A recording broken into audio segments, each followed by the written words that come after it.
What's going on? What's that one behind that one over there? I don't know. It's not a 15. You're fucking ain't right. It's movement defense. Look, defending that place. Look, they're coming this way. Sir? Oh, Jesus. That's a UFO.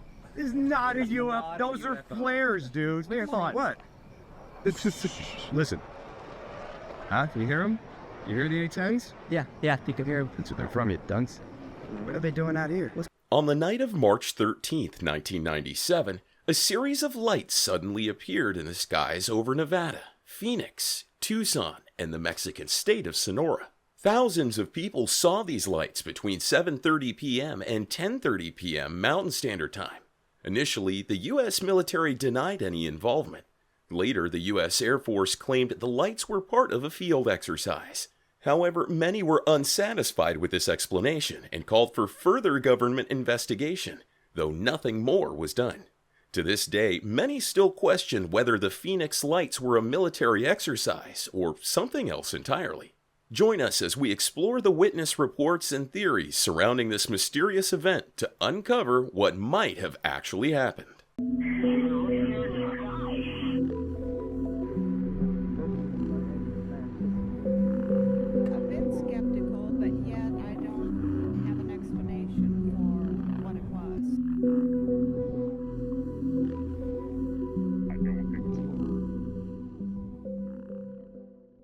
We could see him on visual.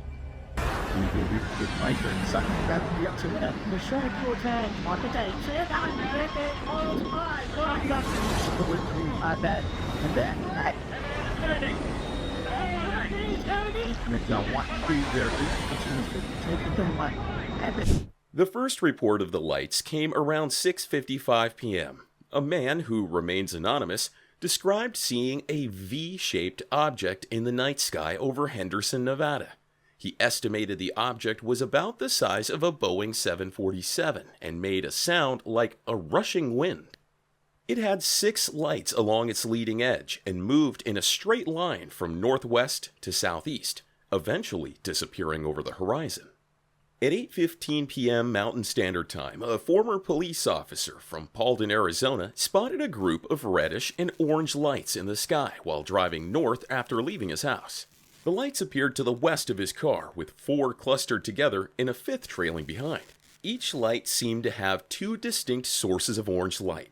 The man quickly returned home to grab his binoculars and watched as the lights disappeared over the southern horizon. He estimated the sighting lasted around 2 minutes and noted there were no sounds. By 8:17 p.m. Mountain Standard Time, residents from Chino Valley, Prescott, Dewey, Cords Junction, Wickenburg, Cave Creek, Prescott Valley, and other communities north and west of Phoenix began contacting law enforcement, media outlets, the National UFO Reporting Center, and Luke Air Force Base. They reported seeing a solid object in the sky that blocked out the stars as it moved overhead. Witness reports differed, which caused confusion among authorities. Some claimed they saw 5 lights, while others mentioned 7, and a few reported even more. The color of the lights varied too, with some seeing white or yellow, and others seeing red or orange. Reports about the object's speed also conflicted, with some describing fast movement, others a slow pace, and a few stating that the lights hovered in place for several minutes. These inconsistencies, along with the flood of reports from different communities, led to the suspicions that multiple objects may have been passing over Arizona that night. One witness, John Kaiser, was outside with his family in Prescott Valley. They saw a cluster of lights in a triangular formation just west-northwest of their position. The light at the front of the object was white, while the rest were red. They watched the lights for 2 to 3 minutes with binoculars before the object passed over them and veered southeast. Though they couldn't judge its altitude, they felt it was flying relatively low and noted it made no sound. In Dewey, Tim Lay, along with his wife, son, and grandson, observed lights above Prescott Valley from 65 miles away. They saw 5 distinct lights arranged in an arc. Over 10 minutes or so, the lights appeared to move closer. As they got near, the lights formed the shape of an upside-down V. When the lights were just a couple miles away, the family noted that the object resembled a 60-degree carpenter's square, with 1 light at the front and 2 on each side. The object seemed to hover about 100 to 100 feet above them, moving silently as it passed overhead, and proceeded through a gap in the mountain range towards Squaw Peak Mountain and the direction of Phoenix Sky Harbor International Airport. In Glendale, a suburb northwest of Phoenix, witnesses saw an object pass overhead between 8:30 and 8:45 p.m. The object was high enough that parts of it were obscured by thin clouds. Dana Valentine saw the lights from his backyard and called his father, an aeronautics engineer, to view it.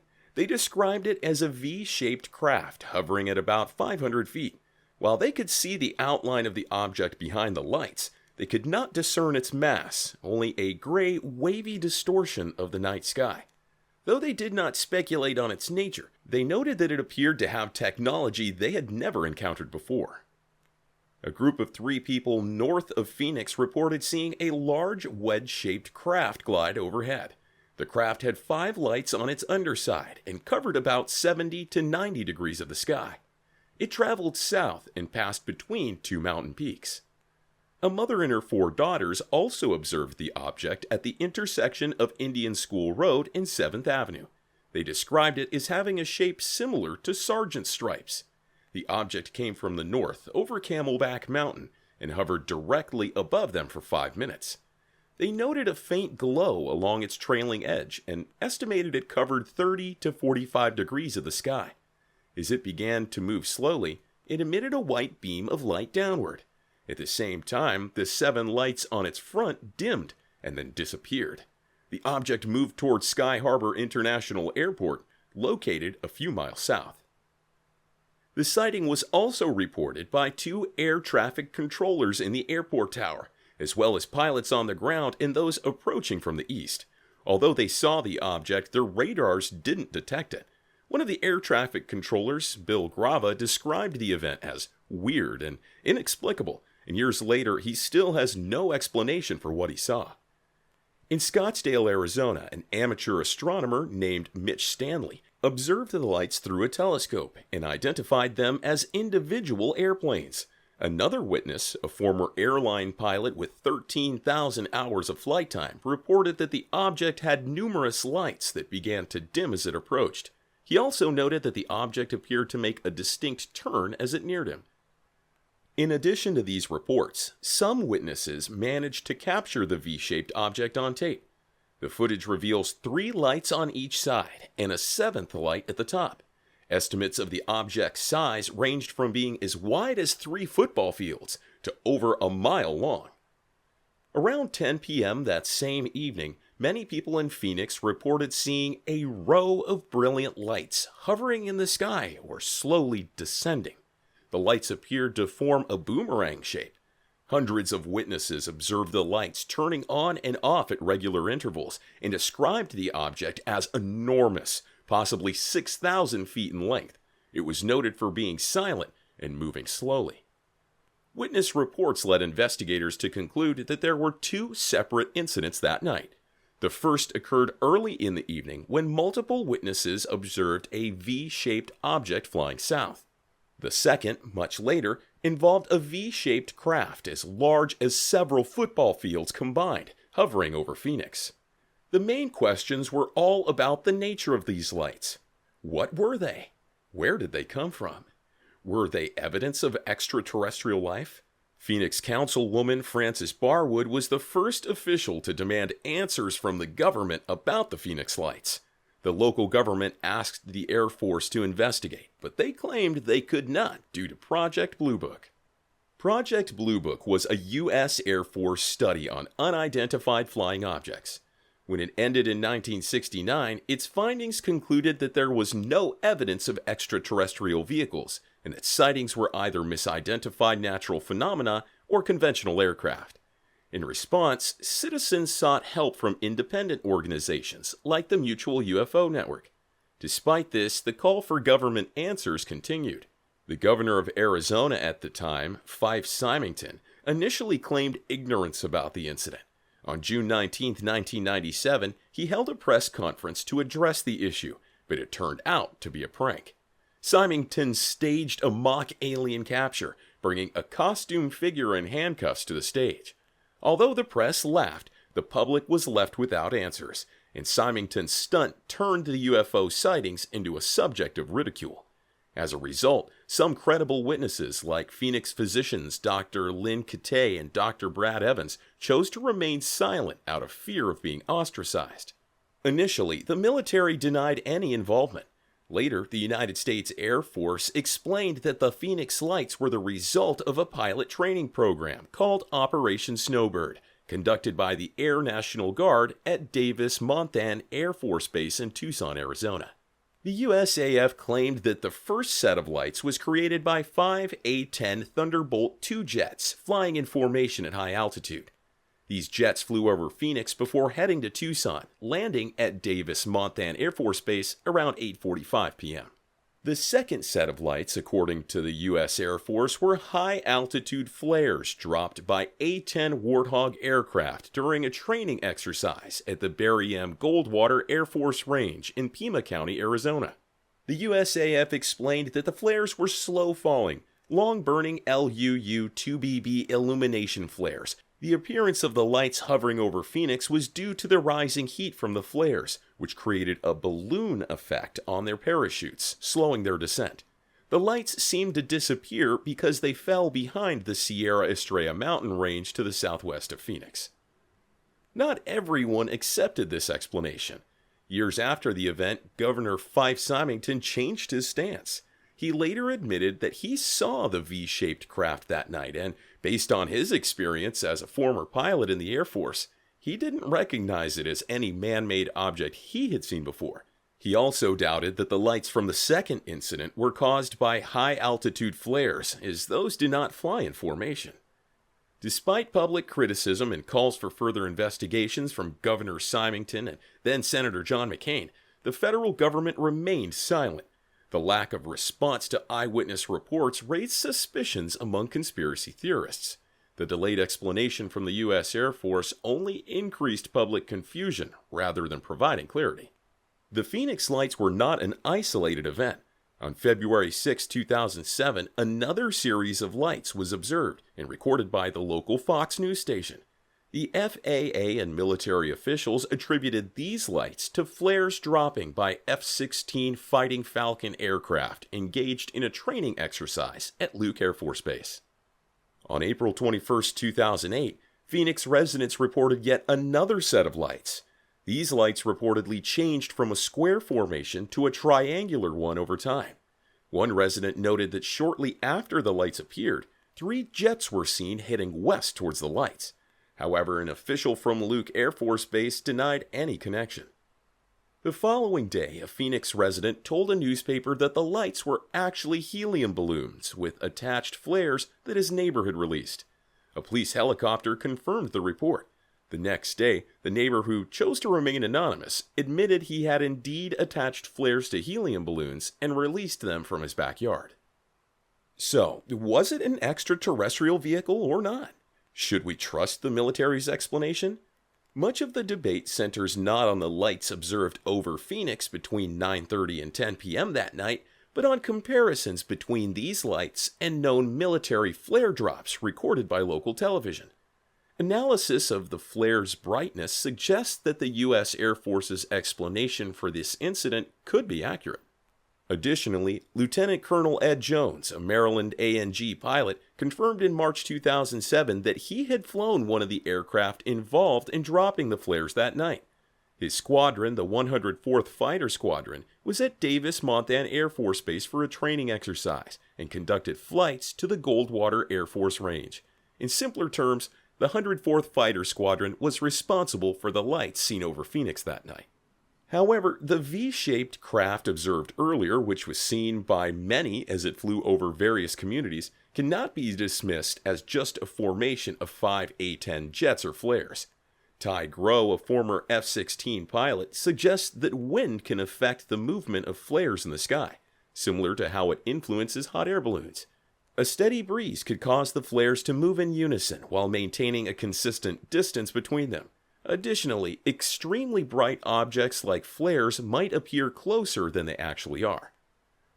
However, some witnesses who saw a physical object behind the Phoenix Lights disagree. They question how flares could travel across an entire state in a precise V formation, especially since some observers were as far away as Las Vegas in New Mexico.